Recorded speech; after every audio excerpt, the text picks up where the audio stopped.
Yay.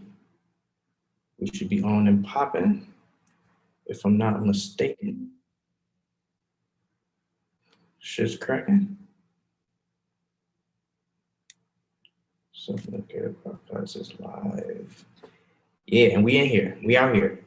You already know what it is, but just in case you don't, it's the Self-Medicated Podcast. I am your host, as always. If I'm not mistaken. Oh, shit. Why is that doing? What's the sound on this bitch? Let's try that again. You already know what it is, but just in case you don't, it's the Self-Medicated Podcast. I am your host, as always, the Wayfarer, a.k.a. Quentin Quarantino, a.k.a. the Banter Boss, because I know absolutely nothing. No? Jon Snow, because I know absolutely nothing. Holy shit, this is all off.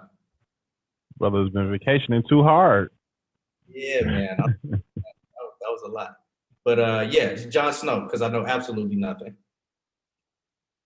You know nothing, Jon Snow. It is definitely true, especially I know nothing about live streaming a fucking podcast, but we're learning.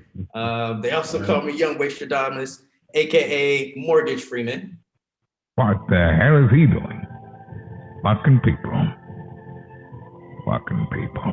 No? No Mortgage Freeman drop? No? You didn't hear that? No, I didn't hear it. I played it. Yeah. Came through, man. I don't know what to tell you, brother. All right, then we keep it pushing. AKA Young Floyd Mayweather, AKA Troy the Checker, AKA Way Pesos. Here as always with the captain of the Igloo, young, popular, and friendly, AKA the Box Hunter. You didn't hear that either. AKA One Pop Poppy, feeder, AKA the Black Kevin Sorbo, AKA Young Black Hercules, AKA the strongest nigga you know. Let's go. AKA light skinned Kevin Samuel. Do you want this to go reasonably or do you want it to go left? AKA the do-rag Don Dada. Whew, that was a lot. That was a lot. Getting out of breath now, yeah, saying AK. I am a little bit out of breath. We have with us the Haitian sensation joining us quickly for a couple topics. Hello, Wit, wife of mine. How you been? How's your week been? It was good, man. It went by fast, especially compared to all the other last couple weeks where they've been moving at a snail's pace. This week went by at a decent speed. Got into a couple activities. Went to a baby shower, which I fully believe should just be unisex nowadays. I mean, not unisex. It should only be for women. I don't understand why they have men at baby showers. Even though this wasn't like a traditional baby shower, like they do those baby shower games and whatnot, it just wasn't for me. It was a bunch of kids, a bunch of people that have houses and want to talk about like house repairs and school districts and things that I did not give one damn about. But, you know, I was there to support my friend and his wife because they're having their first child. And also, I think I ordered something on Amazon. I think somebody stole my goddamn package for the baby shower. So that was unfortunate. It's a beautiful. Yeah, but I had some. Outside of that, I also went to hang out with one of my homegirls, and we had a good time. Grabbed some food and hung out, chopped it up. We hadn't really chopped it up in a while, so that was cool. How about you? How y'all been doing? It's honeymooning. We've been honeymooning and vacating. We did some swimming with the dolphins and manatees. Went to a couple restaurants. We found a cool little sports bar yesterday to watch the game.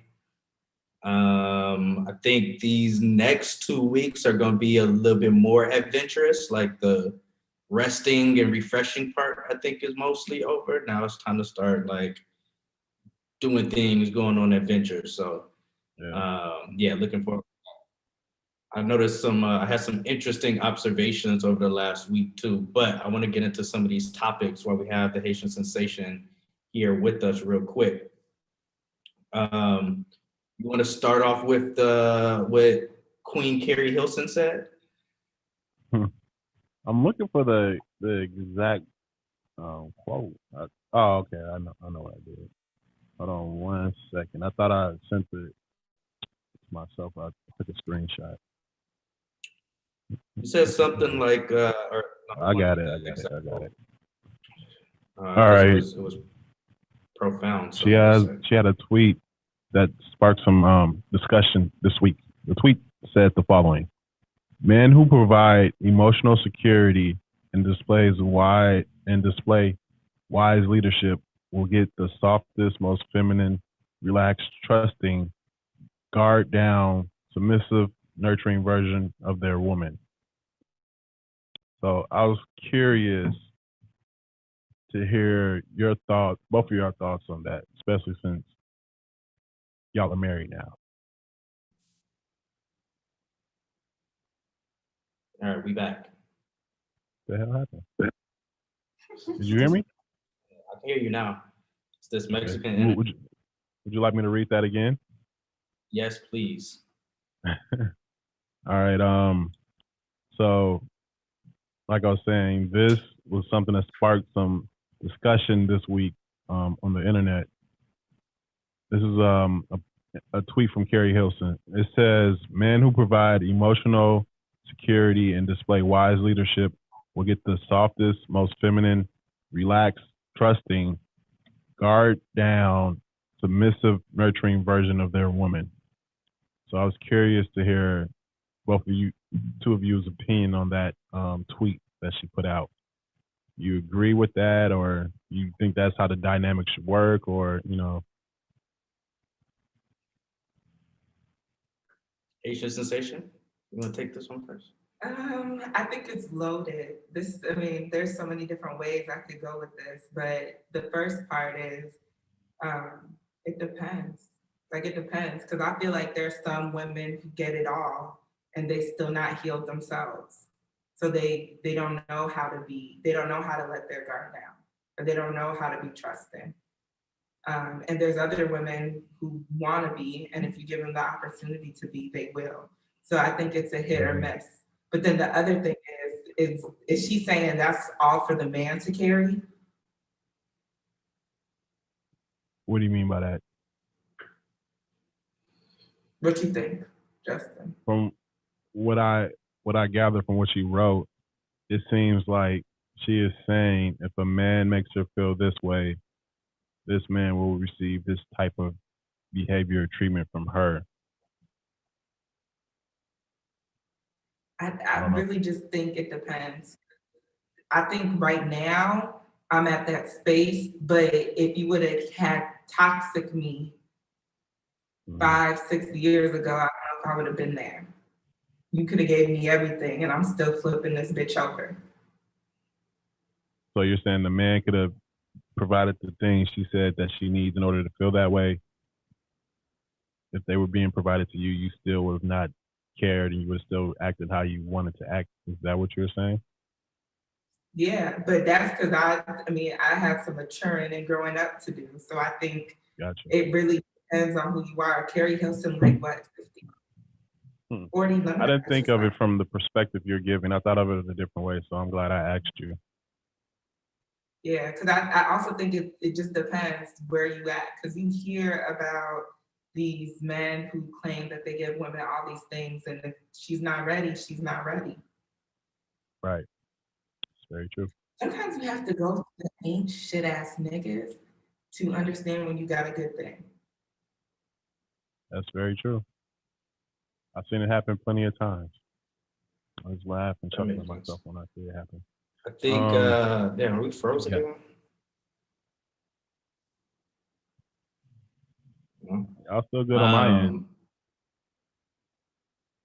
That I think makes a lot of sense. If it doesn't matter how you're being treated, if you're not healed to receive healthy treatment, then it's not going to work. I think the key to that, though, from the man's perspective, is even if you're dealing with someone who isn't healed, knowing and being perceptive enough to understand what they do need and what they will respond to is kind of part and parcel to what Carrie Hilson was saying. Because that requires your attention, that requires attention to detail, it requires adjustments and flexibility and adjusting in your own head what you think is providing the world, but tailoring the world to what that person needs, I think is part of the man's job too, right? Like to at least be perceptive of that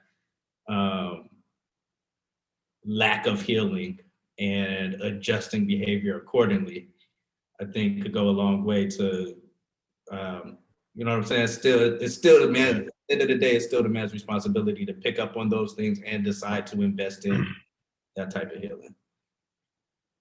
All right. I agree and disagree with both of y'all.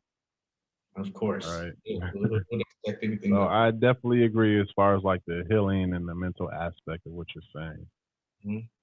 The part I don't agree with is it's the man's responsibility. So I don't agree with it because I feel like what she's saying is she's providing conditional femininity, meaning like I'm not going to be soft and kind and gentle with you unless you do this. Where I feel like I'll give you two examples. A man can't do that. A man can't be like, walking around acting feminine and wearing dresses and like, if you treat me like a man, I'm gonna start acting more masculine. That's gonna look crazy. So to me, it looks crazy the same way where unless you treat me this certain way, I'm gonna be feminine. If you're consider yourself a feminine or a masculine person. This video keeps skipping. I'm recording it audio at least, so at least we'll have it for the podcast, videos and up to par. What did you hear so far? All I heard was something about a man walking around manly. Okay.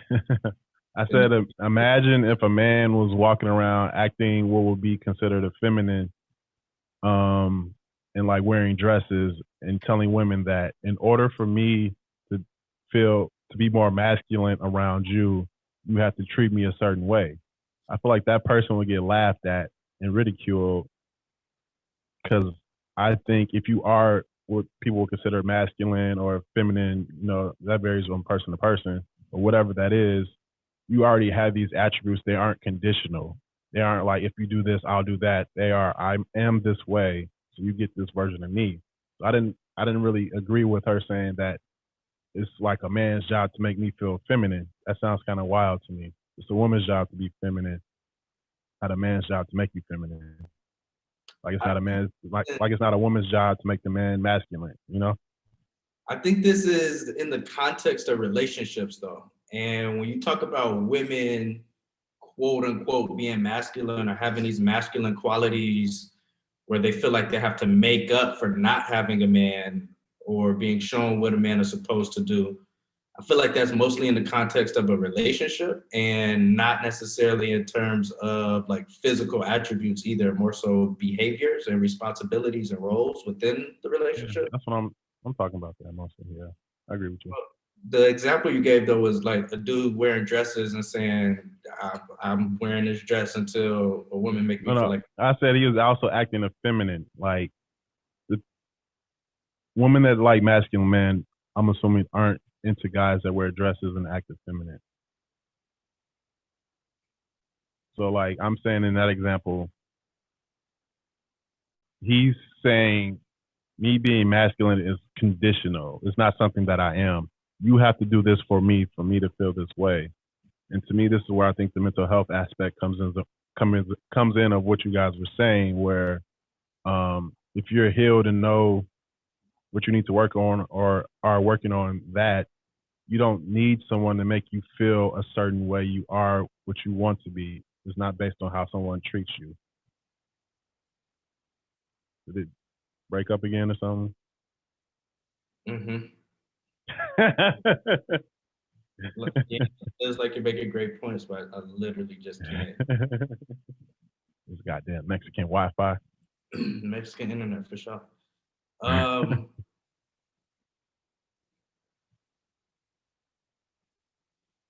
Yeah, I don't know. So are you saying that a woman should have those qualities, those feminine qualities, regardless of how the man that she's in a relationship is acting? I'm saying if those are attributes you consider to have, those aren't things that should be conditional. Those are just things that you automatically naturally provide. What about So adjusting for survival, though? you said what now? What about adjusting for survival? Let's say a woman is in a relationship with a man who is not able to provide at all, so she has to figure out a way to get a job and bring some income into the house. Right. That additional? Without knowing like the factors involved in how this situation came about,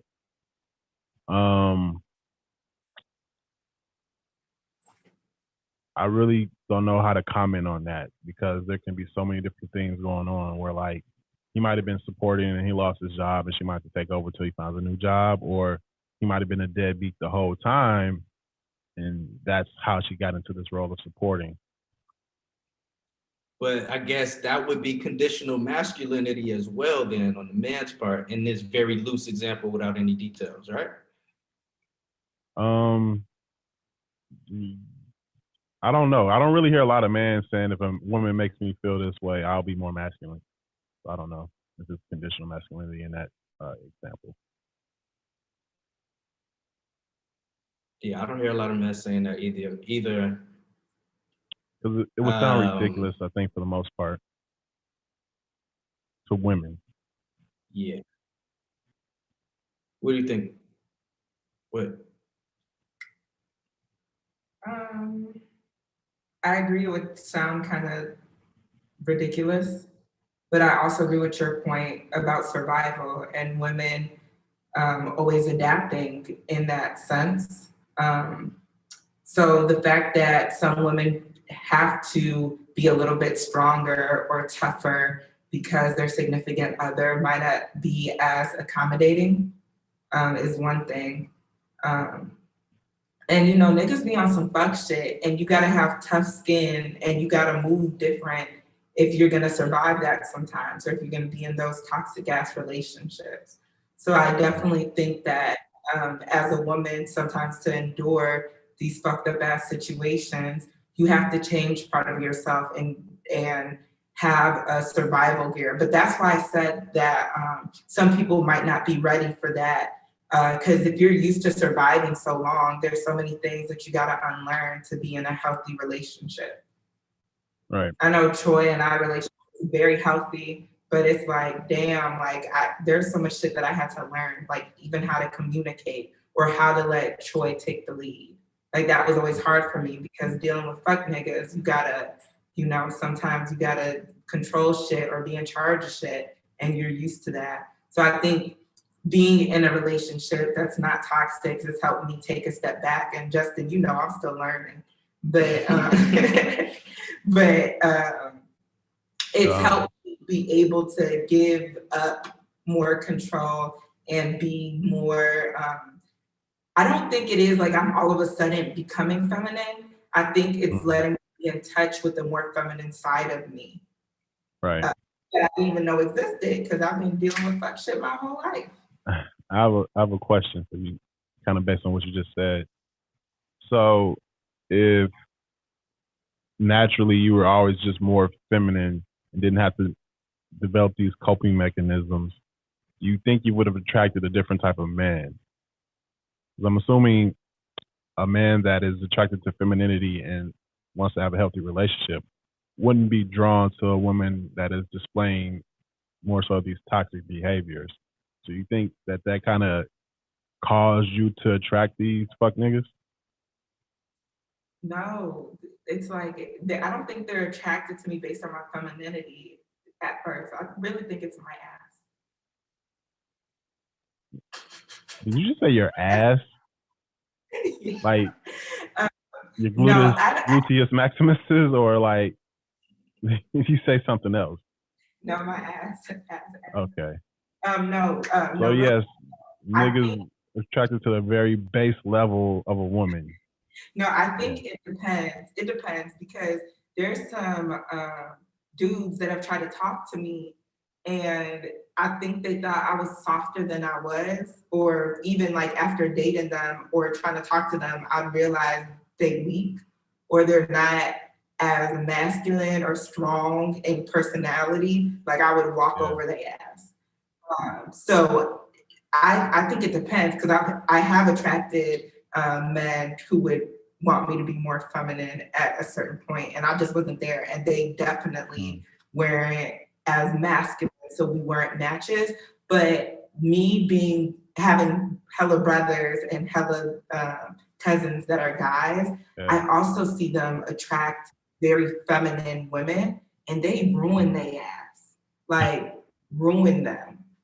Because they don't have that they don't have the like knowledge of how to be less feminine, or they don't understand how to arm themselves for what the hell they're gonna get. And it's sad. I'll be looking at them, you don't possess that get back. You don't do they also lack the discernment to choose men that wouldn't do these things to them and take advantage of their femininity? No, that's why I said, well, kind of, because listen to this. That's why I said you need them fuck niggas first. Because if you've only been introduced to this certain type of guy and you think everybody's gonna be your daddy who treated your mom well, then you gonna fall for somebody and think that you could be as feminine as you want. You're gonna think that you could lay all your guard down. And when you figure out that all niggas ain't sweet, you're gonna be in for a rude awakening. But that heartbreak is gonna teach you to know better. But without that, you just gonna think shit's sweet.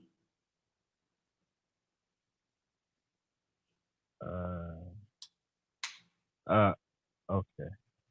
I feel like you don't agree with me. I agree with you that happens. I guess I'm going to just say I find it unfortunate if someone say their example was their father, as far as like a healthy, fulfilling, like whatever feminine, masculine dynamic roles you need. That person, the father, taught the daughter that it's unacceptable to not receive these things. So you shouldn't enter in this type of relationship or fall for this type of person. So that's why I was making the faces, was because I guess I assumed if you had this also would happen. But you're right. That doesn't necessarily mean, if you get this, you would also do this. Because at the same time, women might have the best examples, most healthy examples from their parents, but they still might want a bad boy or whatever. That's what appeals to them at maybe a more primal level than more of an intellectual level. We all have those things, right? Like you said, the nigga saw the ass and they was like, oh, you know what I'm saying? Like, I get it.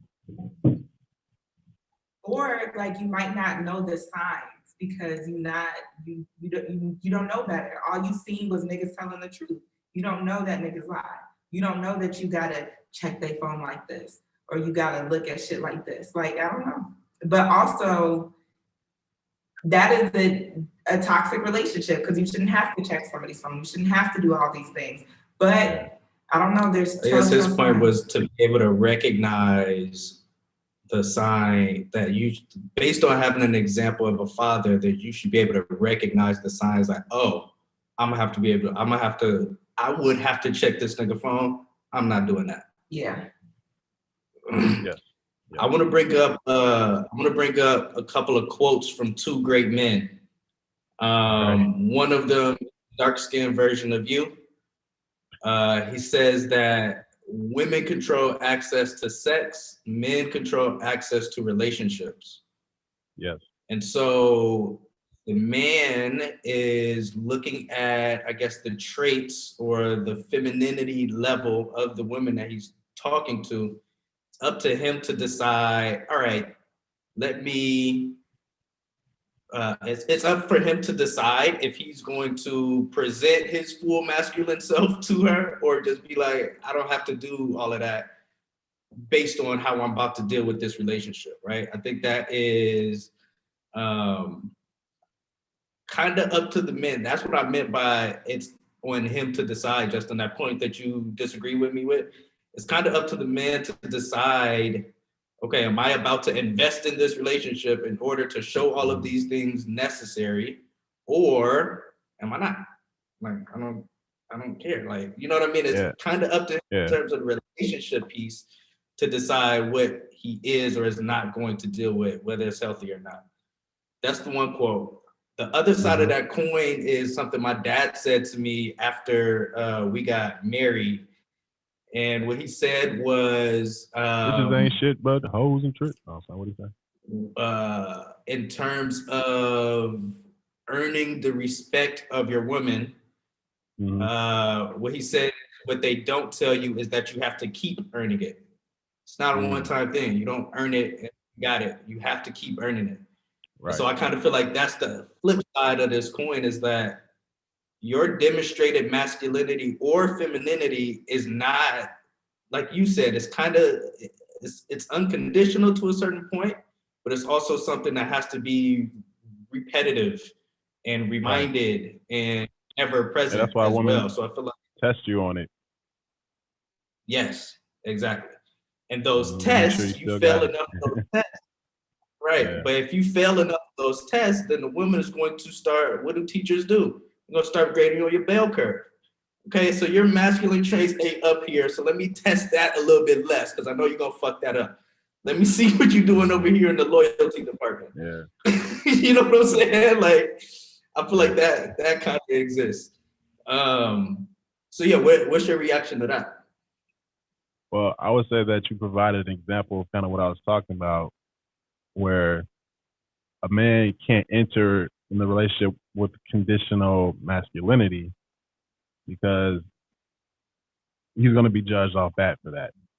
But it seems, because ironically enough, the women that I saw, because I don't even know if I would get too far as it being the basis of a relationship. I was thinking more so just the basis of like, do I even like this person when you meet them? But a lot of the women that I saw repost or agree with that happen to be single. Most of them. So to me, I feel like that shows that it's unfortunate. It could be based on kind of what Winnie said, and you agree with as far as like past traumas and other interactions in relationships, that they feel that they had to provide conditional femininity. So that is probably also a double-edged sword, where they're able to protect their feelings in themselves, but at the same time, they're I don't want to say scaring away, but they're not attracting someone that might be into more of the healthier type of relationship because they have these walls up.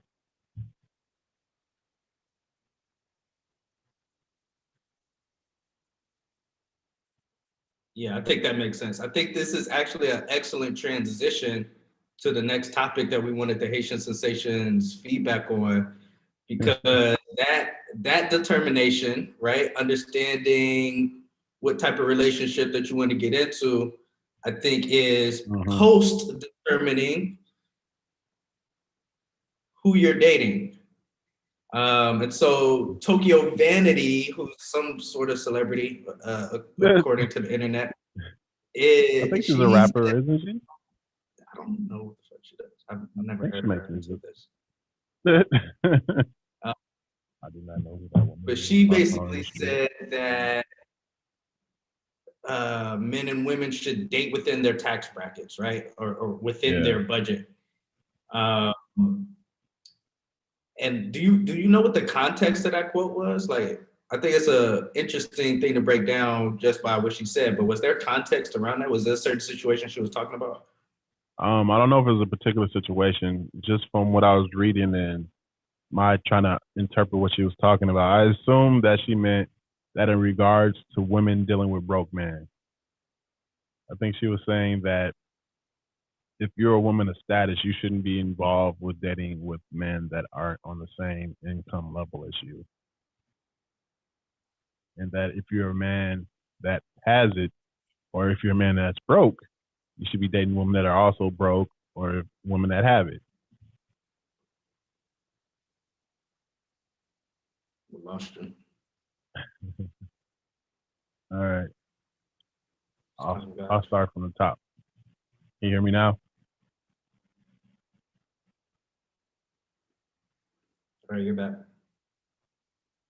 Can the newlyweds hear me now? Yeah, we can hear you. All right. I was saying that from my understanding of what she was saying was based on, I think she was coming from the viewpoint that you shouldn't date broke men, that if you're a woman that has it or, has status or money, you should also date a man that has status and money. If you're a broke woman, you shouldn't be expecting to date these superstars. You should be expecting to date someone that is also living in your neighborhood or your community as well, and vice versa as far as men and who they expect to date or deal with. Got it. Asian sensation? A couple of things. I think the people who say that are people who came from nothing. Kind of, I think, so from my understanding, Ari Fletcher started this conversation because she said she don't want to date no broke niggas. And from there, people have had different takes on it. And I think I feel like Tokyo only pops up just to be relevant. But also seeing where she started from, this bitch was nothing. Like, she was broke as hell. So now all of a sudden that she's in this different tax bracket, and I don't know how. I don't know how her ass make money. You didn't want to Google her net worth? Now all of a sudden, she's the gatekeeper for. Okay. She feels like she's the gatekeeper for. Oh shit! If you ain't got this much money, you shouldn't be dating this type of dude, knowing damn well niggas don't even want her. Period. So, look. But I think we're saying this as far as money, but what does that look like if you take it a step further? You know what? I was about to say some shit that was probably that was gonna be bogus as fuck. Your toxicity is kicking in. I mean, look, I don't know all of a sudden when she became this person in this new tax bracket that got a shit on people. But anyways, I think pretty much it's always been like that, where people do date kind of within their means or within their tax bracket. And I do think it's that way for the most part, especially white people. Like, they date within their tax bracket regardless. And you don't, well, unless you're a really bad Instagram bitch. But I just thought people, I do think like. You are absolutely wrong. Bill Gates' wife or ex-wife was his employee. They're not in the same tax bracket. How much was Bill Gates making before that? He was the richest man in the world. He owned the company. He owned the company that she worked at. It don't matter how much he made. He could fire her. I'm not saying it always happens. I would Jeff Bezos. 60% of Jeff Bezos was poor with his girl working in the damn garage. And they still wasn't in the same tax bracket. She was in a higher tax bracket than him. They weren't in the same tax bracket. I don't know. To me, I always thought that people with money usually hang out with each other and they have opportunities to be around each other a little bit more. I think I would like a stat check on that. But I don't think you're wrong as far as like, I'm sorry. I don't think you're wrong. Okay. You go ahead. I said you got the American internet. Can you look up the percentages of people? The American internet. You got the Mexican internet. Do the same search. I was going to say, I don't think you're wrong when it comes to social circles. As far as like people that tend to be in the same tax brackets tend to hang around the same type of people. If you're a lawyer, you're probably going to hang around other lawyers that are making similar income. As far as dating, I think there's a disparity as far as that, because most, like, as you said, when Tokyo Vanity got this money, like she no longer wanted to date someone that was broke. She wanted to date someone that was in a different tax bracket. So like she had aspirations of that before, but now she probably can do it. But I don't know, like you said, I don't know who's interested in her in that way. I don't know her life. But I've found that women are more aspirational as far as who they're dating when they don't have it. Like Yeah. most women aren't thinking of like, I want a guy that works at the Ford plant that has a good 401k. They're thinking like, I want somebody that is the executive at Ford more so than the worker at Ford. Even though they might be working at the plantation with the same guy, it doesn't necessarily work out that way where they are aspirational in the same tax bracket or even aiming for the same tax bracket. That might be what they can get, but they're not necessarily aiming. I would for argue that. Yeah, I would argue that this this quote from Tokyo, Wuhan, China, whatever her name is, Vanity. What is it? Mm-hmm. Tokyo. It's, Korea. Listen, shallowness. This quote from Fast and Furious Tokyo Drift is absolute madness. It's insanity. There's another meme that's going on the internet that says something to the effect of relationships are more successful with 2-income households. And somebody replies, yeah, that's why I like my man to have 2 jobs. Bitch, we're not in the same tax bracket. And if I have 2 jobs and you have none, we're not in the same tax bracket. Why do you think women want someone to provide for them? Because they're not in the same tax bracket. You can't provide for someone with nothing if you're in the same tax bracket, right? That's not a possibility. That just mathematically doesn't it doesn't work. What I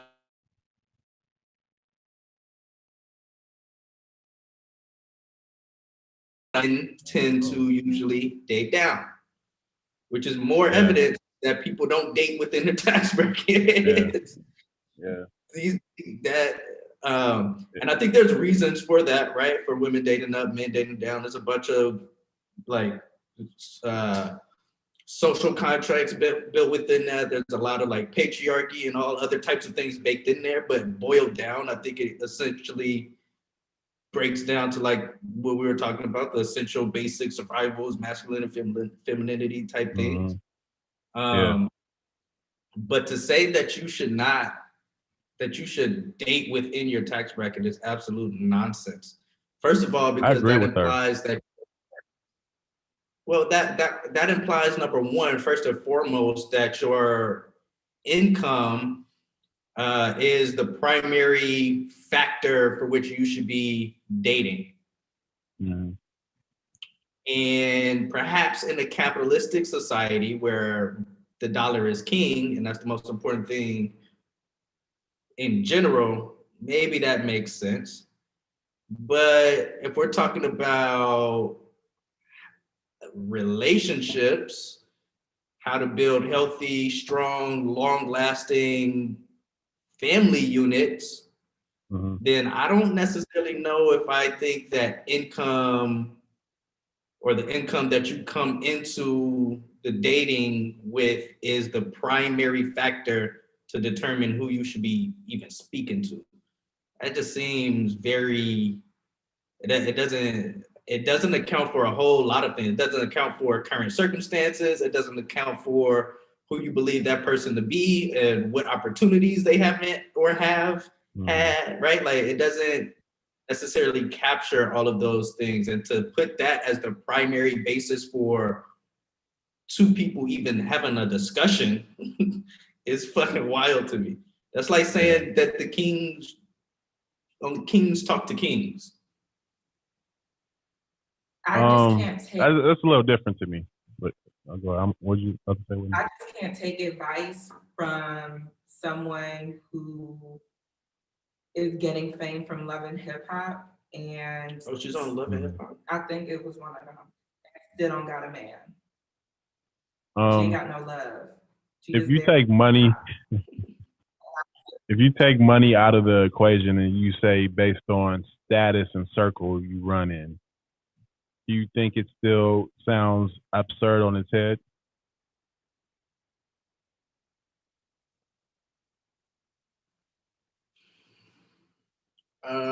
Yeah, I do. I kind of agree with her. I agree with I'm her not surprised. because Like, I think it's hilarious to have that expectation of women, and I don't know any woman that doesn't have it that would agree with her. Because yeah, if you no, have it, I feel like you're more so to justify your wants and needs, opposed to not having it and trying to justify these wants and needs. Like if you worked hard enough to attain the status of someone that's a millionaire, I think it's perfectly reasonable for you to want someone that is also a millionaire. The odds of you getting that low, but if you're someone that is not a millionaire, it seems absurd that you're thinking that you deserve a millionaire to me. Like, how do you deserve something you can't even achieve or haven't worked to achieve yourself?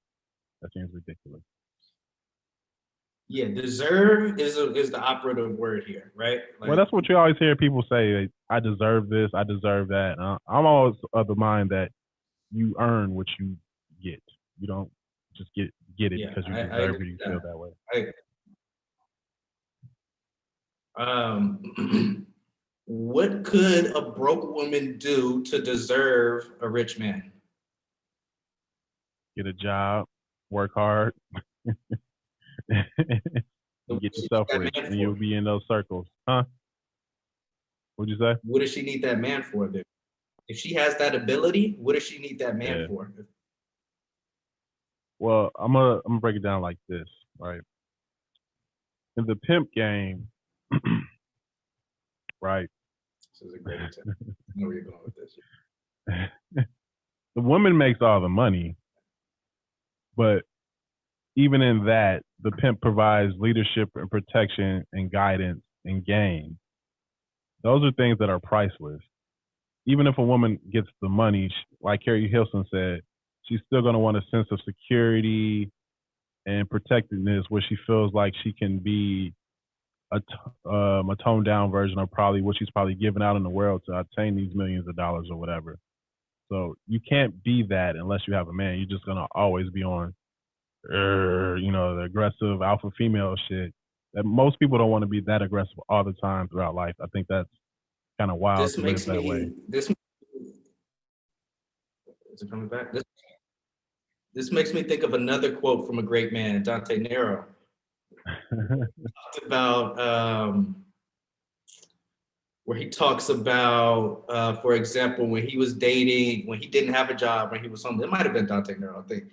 Like he didn't have a job, he was basically homeless and living with a woman who had a really good job and had all the money, gave him money or whatever. And what he later found out that she was attracted to was his sense of not giving a fuck or being free to a certain extent and being able to operate that way. And almost vice versa, what he was kind of attracted to was her stability, right? And discipline and all of these other different things. And so those things don't necessarily have to do with income, but they're traits, they're personality traits that someone can see in another person, which also makes that statement that you shouldn't date outside your tax bracket ridiculous. Because there's so many other things in a person that you can see and be attracted to other than how much money they make. So like by leading with how much money someone makes, by leading with that, if that's your whole basis for even starting a conversation, first of all, we know the money disparities in the world, like especially in America. If it just doesn't make sense off the rip to say that you shouldn't be dating outside of your tax bracket. I don't even see how that's feasible. Yeah, I feel like that is asking people to have a level of insight and logic that I don't think most people are capable of or desire to have. Say that one more time. I was saying what you said makes a lot of sense, but I feel at the same time it requires a level of logic and understanding of oneself to realize how ridiculous that is. So let me ask you this: in the caste system, right? Mm-hmm. Do people marry outside of their caste? Now they do if you're like referring to India. Yes, they do. But before, I would say no.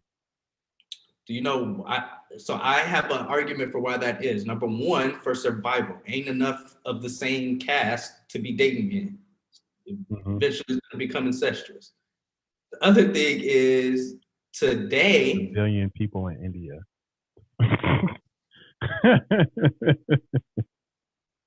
But also today, I think that in order to expand your family structure, you have to go outside your caste, right? Like maybe you need to add it. All right, so maybe you're the lawyer caste. Damn, we need to get some of these medical motherfuckers in here too to expand this empire. You know what I mean? Like in order to grow and expand and kind of I don't know. I'm thinking of like, for example, exposing your children to multiple career paths or multiple things. If you're staying within the caste or within your tax bracket, then I feel like your experiences and your partner's experiences not only are very similar, but they're limited to what you know and what you're experts in. When you diversify and bring in someone, you know, who may have had money their whole life, and someone who didn't, but is excellent at budgeting, you combine those two. Something different type of magic can happen. I miss those Chicago sirens. Violence. Yeah, I just got the cartels now. Violence. Yeah. This is not necessarily a secure internet connection, so I don't want to say too much.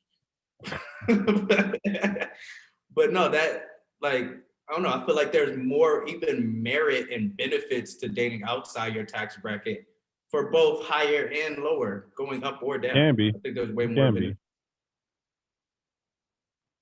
Yeah. Any other I would say thoughts, on a case by case basis, it can be. For sure. I would just like to say I still think that people relatively who come from money date people with money, and people who don't. You see, listen, because I know people with money. Like I know a lot of people with money, and they really like once you start hanging around them and kind of seeing how they move, their parents are really, they look down on them bringing in somebody who's broke as fuck, unless they have some type of, unless they're like gonna go to school to be a doctor or a lawyer, they feel like they're gonna grow into something better or more. I really feel that people of higher classes, they really like to stick together, or at least their parents try to make them do that. If not, they really push them to sign a prenup.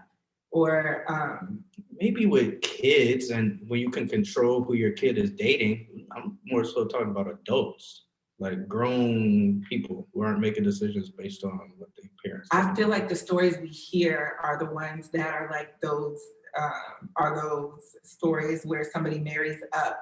But I asked the American to go there and get us a fact check, and he didn't. But I just think that that's how motherfuckers is anyway. Unless you bring something completely different to the table, there's no reason for somebody to be with you if you don't make, or if you're not in the same either like social status, or if you don't have the same amount of money they have. What are you contributing to them? So unless that's why we want to know why the fuck Tiger Woods' wife made all that fucking money. What did she contribute? I mean, those are the stories we hear. Like that's why this is.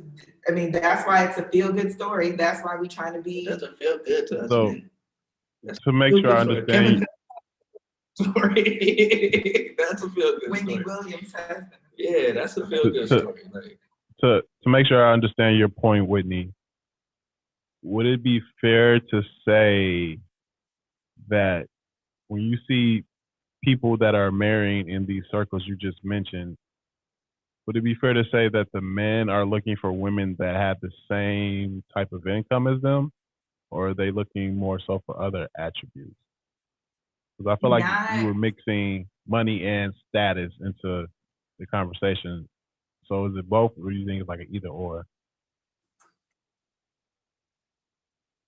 So the way that I've heard it or I've seen it is it doesn't have to be the same per se. You can make a little less, but what you're not going to be is lower class.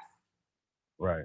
So status. And if you do make a little less, if you do. But class has nothing to do with income necessarily, based on the family you come from.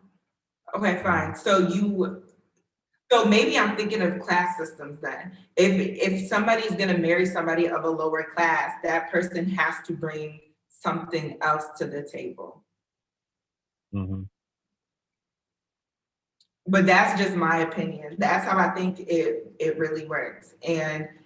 Or they need to have some type of grit that somebody sees in them. So to make sure that they naming all of these qualities reading. other than income. Well, that I'm are saying important. if it's not that, then you need to have this, because people want to sustain their life. So something that I've noticed about people who are a little well off is they need to sustain their life, their network.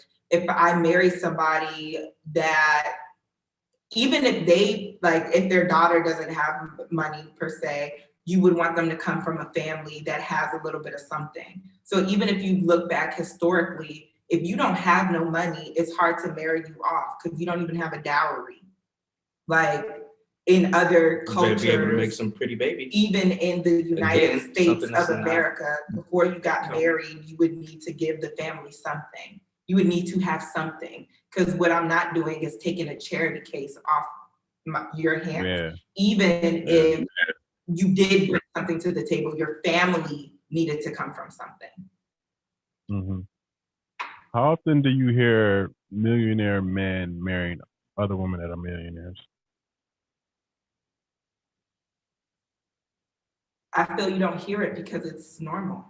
That's why you hear the stories of people who are non-millionaires marrying people with money, because as a different class bracket, that's what we aspire to. But I think for people, it's pretty normal to marry somebody in your tax bracket or in your class, not tax bracket, but your class system. Let me ask this question differently. You literally just changed the whole conversation. The Tokyo Drift said tax bracket, not class, not whatever else you bring it to the table. She specifically said tax bracket. Okay. That's why I'm saying that her statement is absolutely fucking ridiculous. It makes no sense. Yeah. Because tax bracket's a little bit more limiting, but when I'm thinking of class, I'm thinking of high class, middle, like within those classes, you have different tax brackets. So, but. How often do you hear women that are millionaires marrying men that are millionaires? Think of the millionaires and billionaire women that you know, and think of their significant others.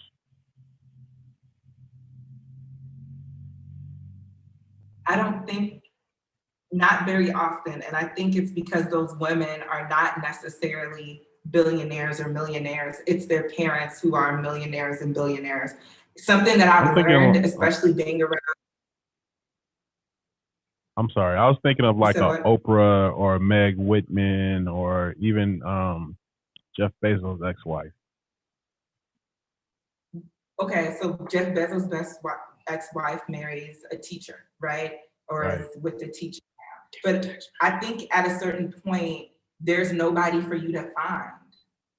Like, we're making our point. It's impossible to do this. It ain't that many of them.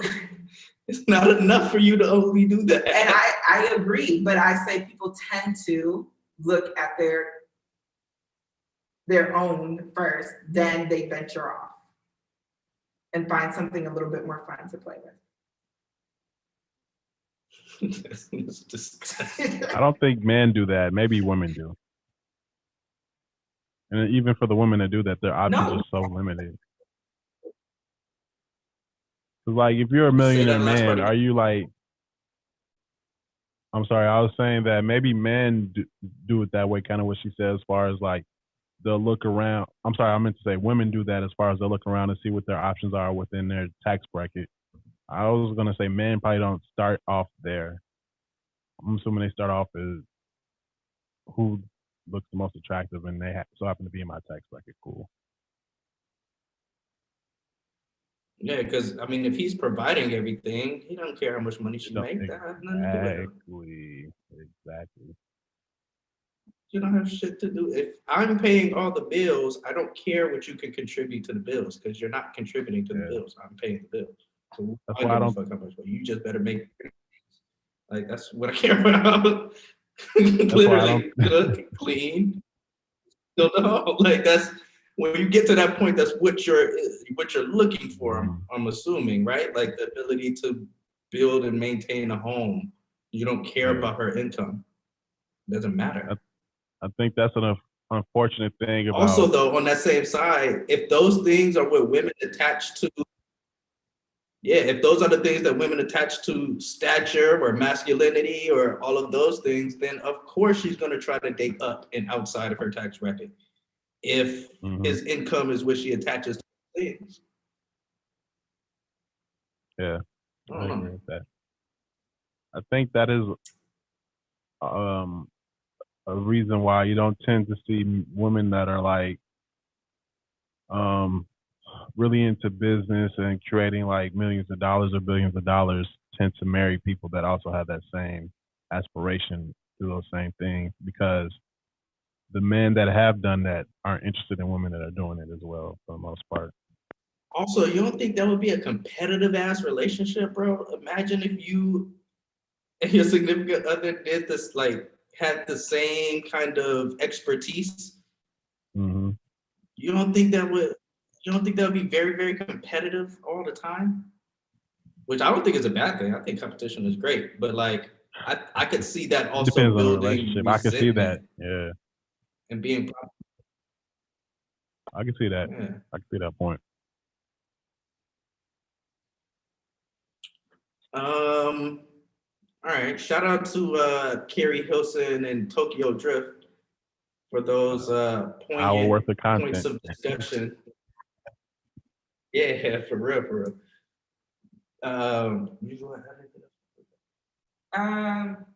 I was trying to do a little bit of, I was just doing some research since the American man over there refused to do it. And now I'm American, y'all Mexican now?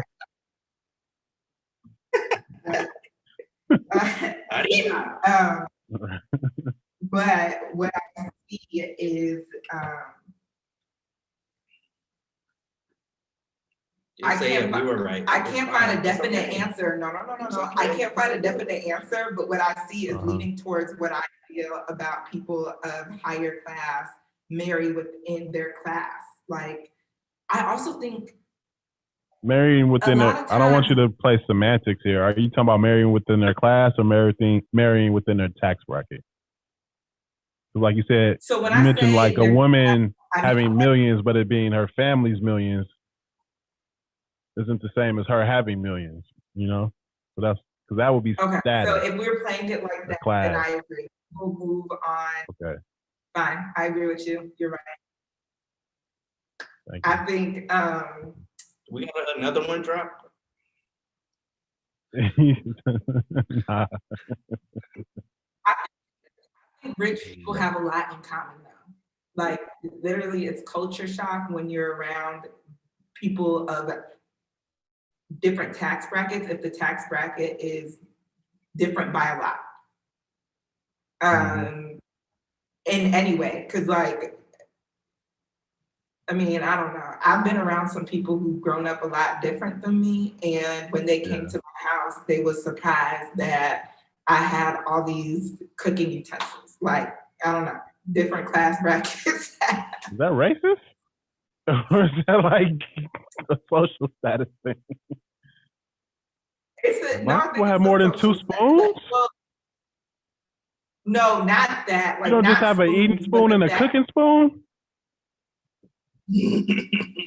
But like even like a lemon presser, like if you look, but I'm saying that was like a low, but or like you know, when you first realize that people put their trash cans in the cabinet. They didn't expect you to recycle. It's a different life. It's a different life. But anyways, yeah, shout out to those people with those interesting takes. I think I'm still gonna say it. I just think Tokyo had her little take just because she wanted some clout. Fuck that bitch. If y'all haven't noticed. Okay. I feel like most women have to disagree with her. Oh, they have no choice. They have to. Yeah, like dude, she disagreed can't agree with with herself like 5 years ago. What? Why are you bringing up old stuff?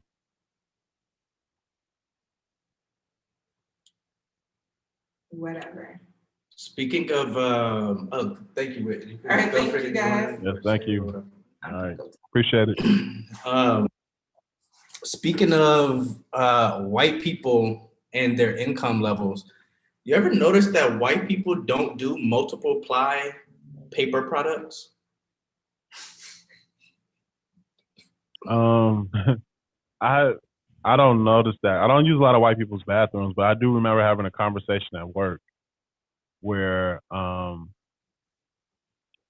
to my supervisor, and he was complaining because a lot of people were complaining to him about the quality of the toilet paper we have at the school because it was one ply, and he was like, you know, these people like all you got to do is wrap it up more and use it.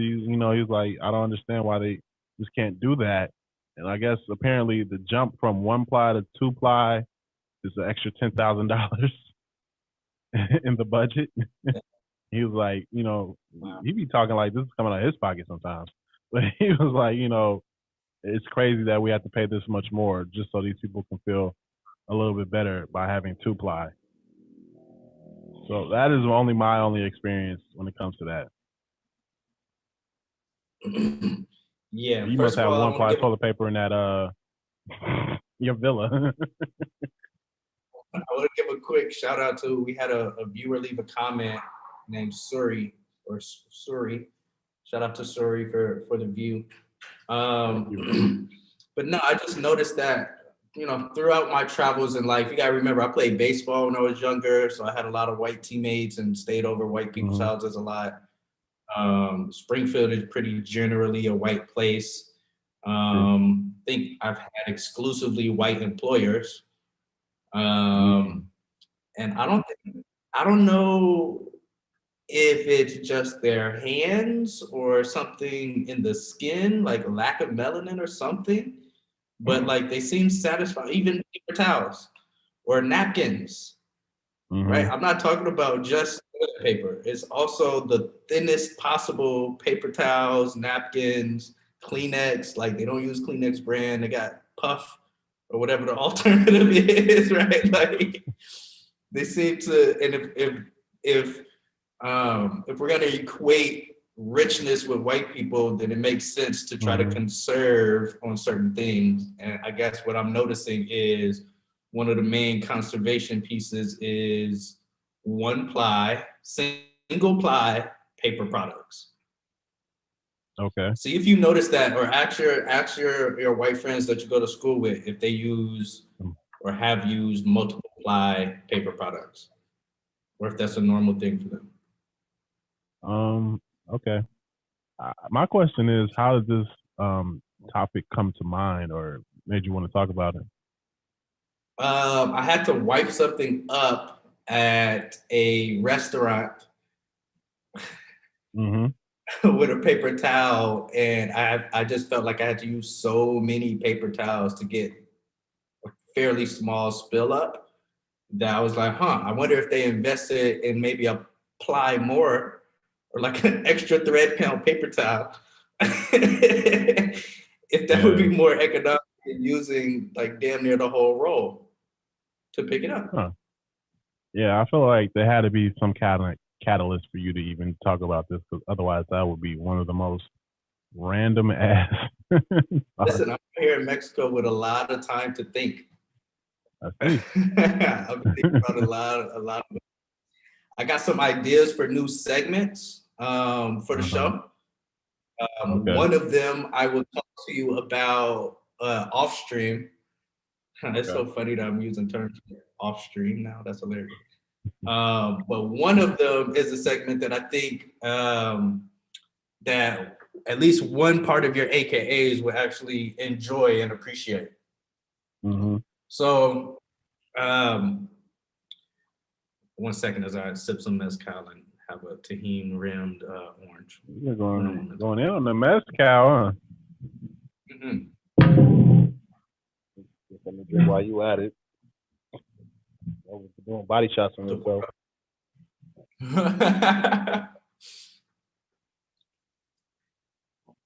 Let's see what else this YouTube is looking like.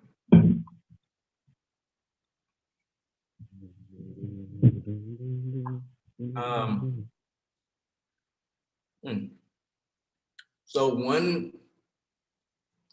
idea that I had, there was a thread that I saw recently on social media where a woman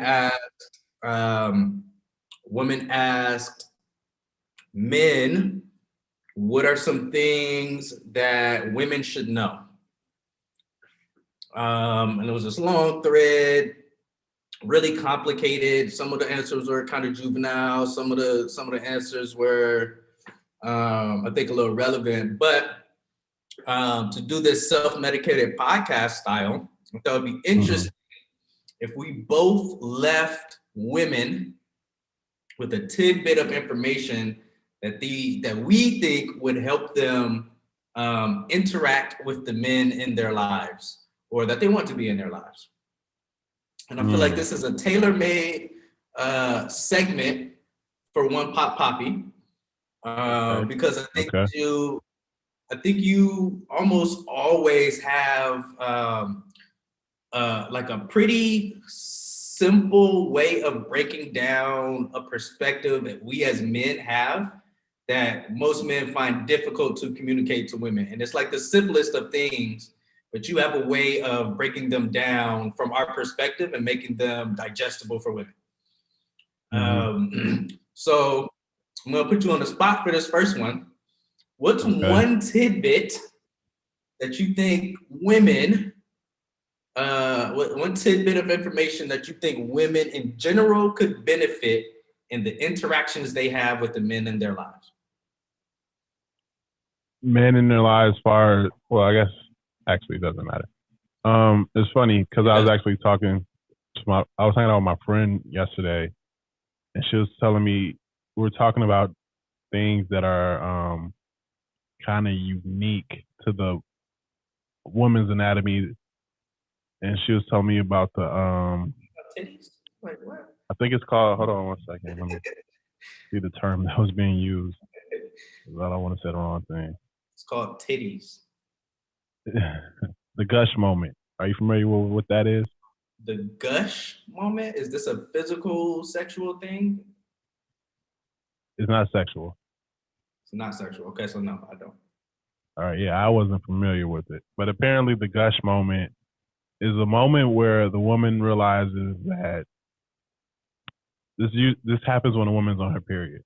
But it's a moment where she realizes like some stuff is about to go down, literally and figuratively. So they call that the gush moment, right? So I was like, oh, okay, because like we were, dining and we got up and she's like, oh shit, I think I need to go back to my spot. And I was like, all right, cool. And then she's like, yeah, blah, blah, blah, explain to me what happened. But that was one of the things that was brought up to me. And like, I was like, the thing I told her that, because she asked me, what is something that women should be knowledgeable about as far as men's bodies? And I was like, testosterone is one hell of a hormone. And, and by that, to her, I meant like that it drives you to do things you wouldn't normally do under normal circumstances. But when you're doing these things outside of the normal circumstances, you might not even realize that you aren't behaving how you normally would because the testosterone is driving you to do these things. So like an example of that might be like it might be a guy cheating, right? At the time, his testosterone might have been driving him to have this like super high level of horniness or he might find a woman that he would probably never be attractive under regular circumstances as a viable sexual partner. So like something like that, or when it comes to fight or flight, where like a guy might normally be a calm, chill person, but like once he feel that threat, he might become like somebody that is like super aggressive and rage out on somebody. So like that is something that I don't think women account for when it comes to men. But that might just be seen as this is what men do or how men act, when in all regards, kind of based on what we were saying last week, as far as like how hormones can manipulate or change how a woman behaves. Testosterone can manipulate and change how a man behaves. And it's not necessarily this is just man behavior, this is what men do. It's that hormone that causes the drives these things to happen. So It's a you have to be chemical aware of alteration. that. I'm sorry, what'd you say? I missed what you said. I was saying it's a chemical alteration, literally. Yeah. I feel like So women. I feel like if we broke it down in those terms, if we were to say to them, "Hey, testosterone behaves in much the same way as elevated estrogen, just with different side effects. mhm. Does the same exact thing except different side effects. That's all. And the side I effects think actually ain't really different for real. and I think kind of to touch on something I saw. I was listening to the Beige Philla podcast, or yeah, that's what it was at the time. But they had a woman that was Mhm. transitioning to be a man, and they were taking testosterone, right? And she was saying how her behavior changed from when she was just a woman with regular woman hormones to a woman that was taking testosterone. She was saying that I noticed my behavior changed where I became more sexually aggressive, and to them that displayed as someone that wanted sex more often, and also someone that couldn't resist looking at a woman's body when a woman was walking by. She's like, before, I might do a quick glance and be like, well, whatever, or not even pay attention. But when I got this testosterone in my body, I noticed I had the uncontrollable urge to like look at these women and just like admire their bodies. So something like that is something so basic that women might not even realize that's just part of the men's chemical makeup. You're just looking for viable options. Might not even realize that's what you're doing, but you just happen to do it because that's how your body is programmed. Yeah. Yeah, I think that's a great point. I think that's a great point. We touched on it a little bit last week, but to build on it, and you would think, and it's wild. It's wild to me that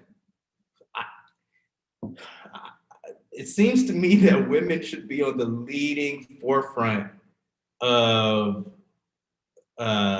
understanding and like bringing awareness to how hormonal changes can affect human beings.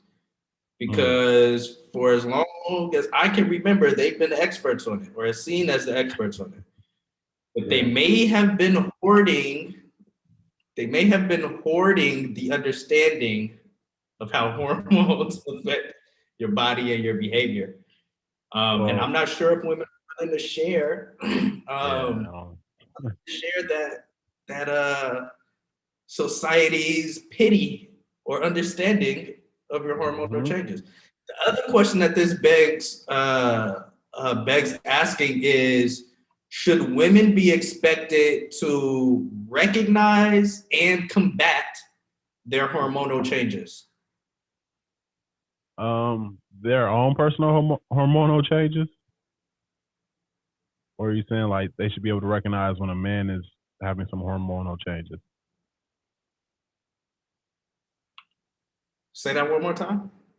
I was saying, are you asking that they should be able to recognize and combat their own hormonal changes, or they should be able to recognize and combat a man's hormonal changes? Oh. Their own. Oh. Yeah, good luck with that one. Yeah, I don't know about that one.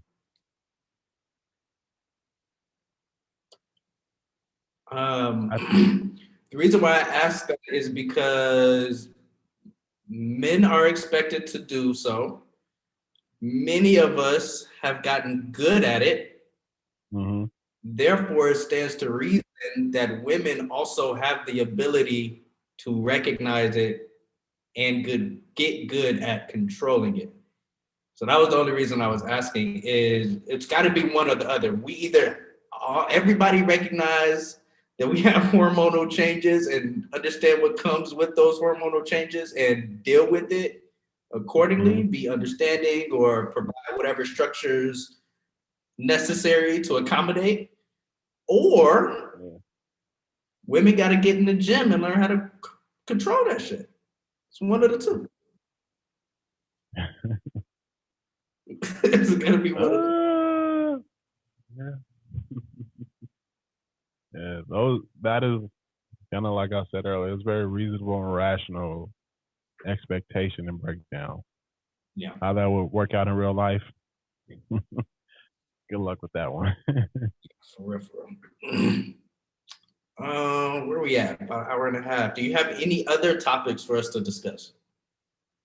Let me double check. I feel like this was a fairly slow news week. I would say so. NBA playoffs. Any predictions? You still say your Well, my prediction is wrong off now. It seems like the momentum has shifted.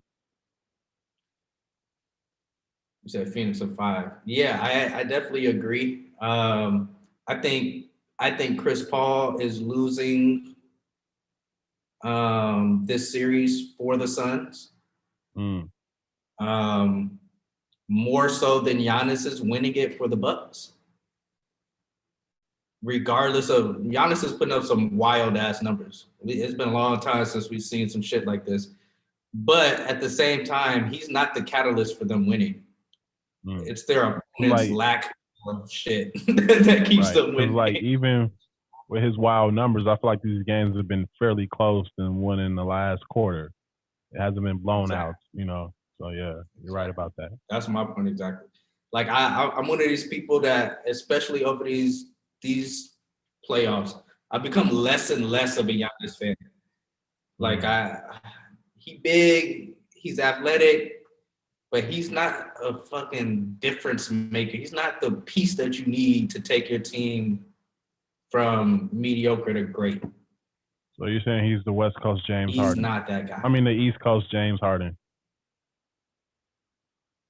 Yeah. Exactly. That's a beautiful thing. That's why them two niggas keep switching off MVPs. See with the numbers, but they can't manipulate a game to win. Exactly. I think that's one of the. Everybody you got a prediction for a game? What is it? Game 6 coming up? Is that tomorrow? It depends on where they're playing. Are they in Phoenix or? Let's see. They have to be in Milwaukee. So it's 2. Yeah, they'll be in Milwaukee. 2. No, I thought it was yeah, no, I think it's 2-2-1-1-1 for the finals. 2-2-1. Because they played. They were just in Phoenix last night or on Saturday. Yeah, they were in Phoenix. Yeah, okay. Saturday. Yeah. So it's 2-2-1-1. Man, this is tough because I feel like, depending on how Chris Paul takes his play of lately, will determine if they can win a game away from Phoenix.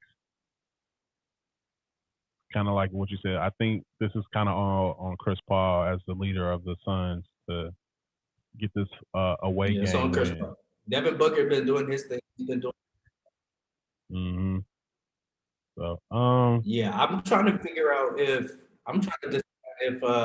is Chris Paul hurt or is Chris Paul Chris Paul? I mean, he's also old too. Which one is it? He might just be tired. He ain't played this long I don't want to hear that. ever. He never played this long in the NBA season. Nigga tired and he old. I mean, right. That's a good point, but don't nobody want to hear that shit. Like, at this point, 16 in, it's the closest you ever been, nigga. Everybody tired, bro. You gotta get that second win. Everybody tired. I wish Kobe would have ever said some shit like, "Man, I kind of understand. You know, his conditioning isn't the same as when he was." Come on, that's not okay. You can't give him that excuse. Not at this point. You're actually in the finals. Excuse, but yeah, because if he said it would be 2 wins away from a ring. Yeah. Mm-hmm. So I don't know if we can give him a tired excuse. Who do you want to win a ring at this point, or what team do you want to win at this point?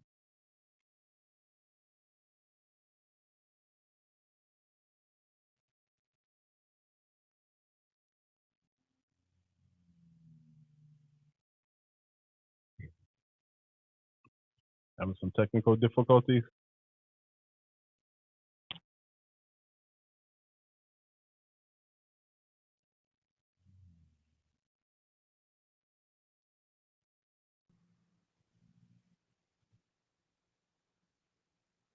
Good. Yes, Can you hear me? Maybe so. Maybe so.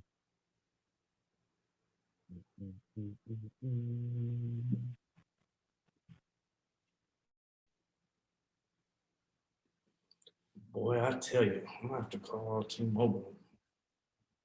Can you hear me? Yeah, I can hear you. All right, it might be about that time to wrap it up. The Wi-Fi is getting spotty. Yeah, it's getting worse and worse the more that we do this. Real quick, which one do you prefer, YouTube or Instagram for the live videos?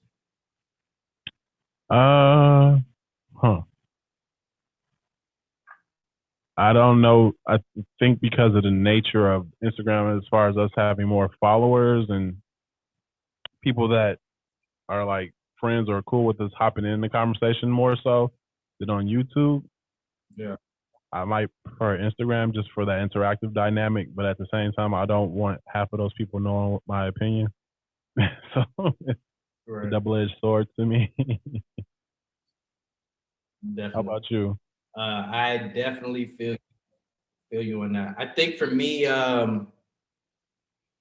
I think I like YouTube better because I feel like it's more built for this. But I also agree with you. All of our followers are on Instagram, so it may be hard. But I think this may be our first test of building this brand, is being able to get folks to transfer from Instagram to Patreon and YouTube. Because Patreon and YouTube are going to be where we monetize.